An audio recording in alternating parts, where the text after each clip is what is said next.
Okay, let's check in with Chief Meteorologist Paul Heggen. I don't know if you can see behind us, but well, yeah, it's raining a little bit. You can there. see some drops behind us. There was a brief little shower that moved through, and already it has stopped. That's how brief it was. It lasted about 30 seconds over parts of downtown. That's the kind of activity that we're seeing out there this evening. These very tiny little showers for the most part. Not a lot of the rain actually reaching the ground. That's the one that moved through downtown. These are going to become fewer and farther between as we head through the rest of this evening and into tonight. That little cluster of showers was actually a thunderstorm farther off the coast. We'll see if it holds together as it approaches the North Bay coast. But in general, the atmosphere is going to continue drying out as we head through the rest of this evening. That monsoonal moisture has been sweeping through today, but the trigger to get the showers and a couple of thunderstorms elsewhere in the state going has been the proximity of this area of disturbed weather way out over the Pacific. It's actually going to back up and move farther to the west over the next couple of days. So even though the monsoonal moisture is still going to be here, we're going to lack a trigger in our neck of the woods to get any showers going.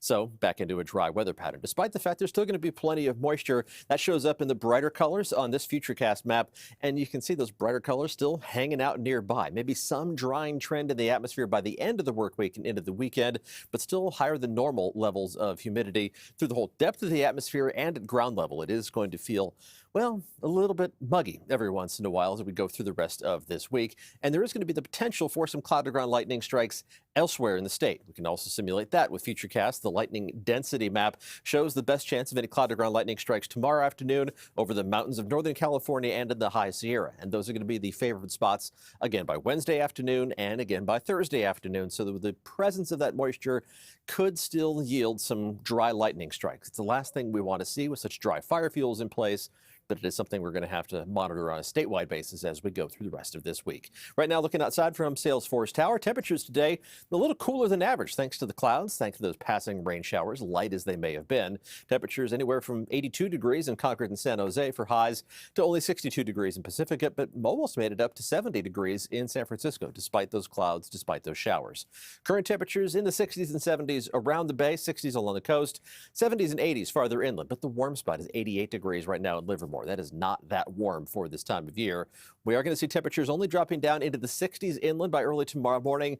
That's another consequence of the higher than average humidity levels. Any air with water in it just does not cool off as efficiently. So temperatures are going to be a little above average inland, mostly in the mid to upper 50s around the bay and along the coast, and a little bit cooler for the North Bay valleys as well. High temperatures tomorrow, almost exactly normal for this time of year. Low 60s along the coast, a mix of 60s and 70s around the bay with mostly 80s inland. The warmest spots farther inland reaching up into the low 90s, which is not that hot for early August. But those temperatures are going to build just a couple of degrees for San Francisco and Oakland by Wednesday and Thursday. Those are our warmest days in the 7-day forecast. And then we're right back down to near average temperatures Friday and over the weekend. San Jose gets into the upper half of the 80s on Thursday. Same thing for inland parts of the North Bay. The hot spots will be inland in the East Bay, up to above 90 degrees on a widespread basis Wednesday and Thursday. But even the hottest spots will only reach into the upper half of the 90s. No triple-digit heat in store for us before we return to those near normal temperatures for the first weekend in August.